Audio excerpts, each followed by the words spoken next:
is Steven from QBbox.com. Right now I'm talking to Krispy, one half of the Knux. What's going on, man? I'm good, man. I was on, too. Yeah, I'm right here, man. Hey, what's up, man? Sorry, couldn't hear you there. Yeah, I realize we brothers, we got the same speaking voice almost. Exactly. It's confusing.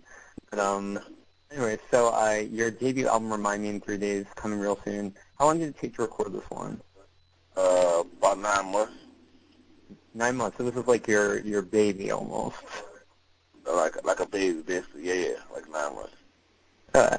So I'm sure you've gotten this one a lot, but where'd the name of the record come from? Yeah. Where? The name of the record came from, basically we wanted the album to seem like one long weekend, and also, but the actual title came from one of those uploading viruses things on your computer. We used to click it to actually put, like, Remind Me in 3 Days to update the antivirus shit. So every 3 days it'll pass, that shit will pop back up and ask us to do it. So we wouldn't know that 3 days passed. While we was recording the album, we wouldn't know, like, how much we got done within 3 days. And finally, like, we click our last one, at completion of the album. So we named the album Remind Me in 3 Days. All right, so going into writing these songs, is there one specific instrument that you start with and then just kind of build off of that? Or what's the songwriting process like for you guys? Yeah. It's all over. Never a process. Well, it's never a process. We try to stay away from processes of the album. We basically just wanted to just start every song organically and just like fucking just from scratch, But I will say this: if there is a process, most of the songs started off being instrumentals. Like us just jamming out and putting something together, and then the lyrics kind of just came on top of it. Versus like writing the lyrics first and then like building around the song. Like the song started with instrumentals, like us just going sort of just like jamming out, playing different stuff, and it could have been to anything. Like you could have had it for a punk band, could have had it for electronic album, whatever. But we were just, when we wound up putting lyrics on top of it, if it has a hip hop feel, we're like, okay, do it on the next album. You know what I mean? That's kind of how it happened. Yeah, basically us sitting down, like, let's make a Knux song, you know what I mean? Nah, we don't think about it before let's make our sad song. We don't think, like, we just do this shit, you know what I'm saying? Like sometimes he come with his ideas, I come with my ideas, and, just come with stuff. We don't even plan to do songs. We don't have, like, we don't even sit around and plan to do songs. I mean, some days just be chill days and songs come out. We just do them organically. No days, like, set up. Like, we don't have, like, studio days set aside and shit like that. We just do them, you know what I mean?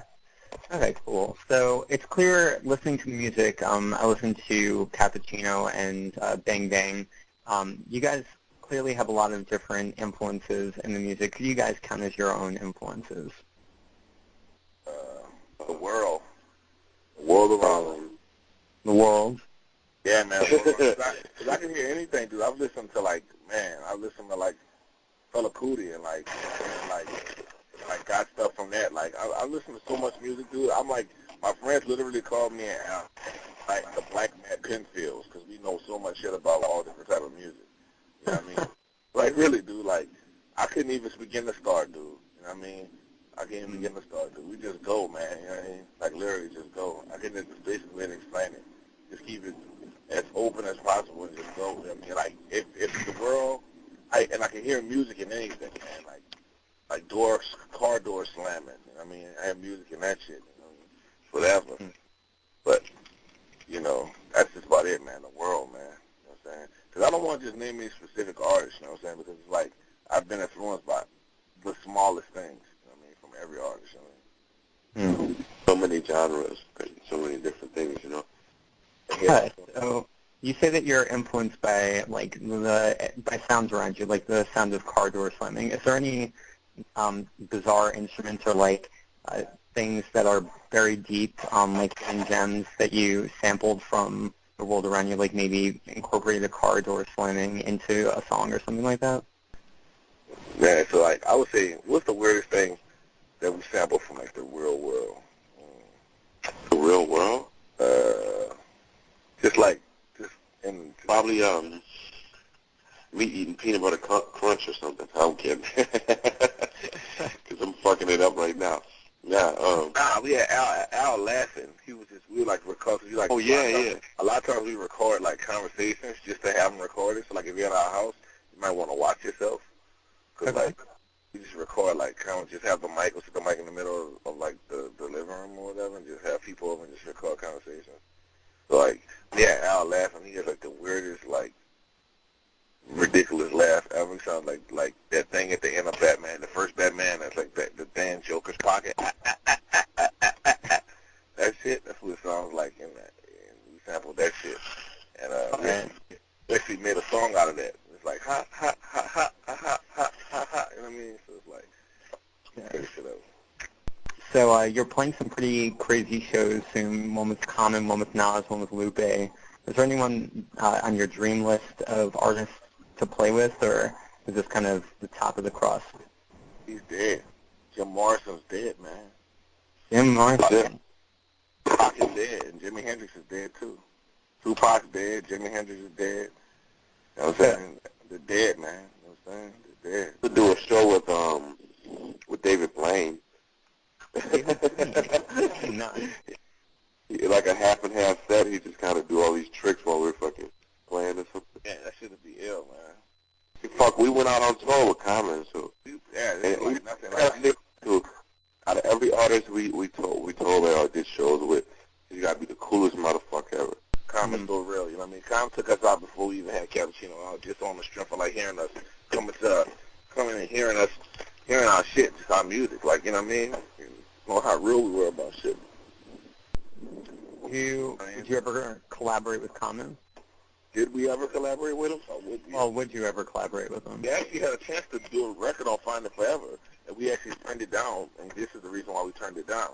Because we were going to do the last record. They were like, oh, Common was like, I want those up-tempo, like Big Daddy Kane type Stoner records, and they know we do records like that with like break beats, like Marley Marl sound and shit too. So he was like, oh yeah, the Knux could do that shit. So they bought him over, they bought the album over to us to let us hear what vibe the album was on.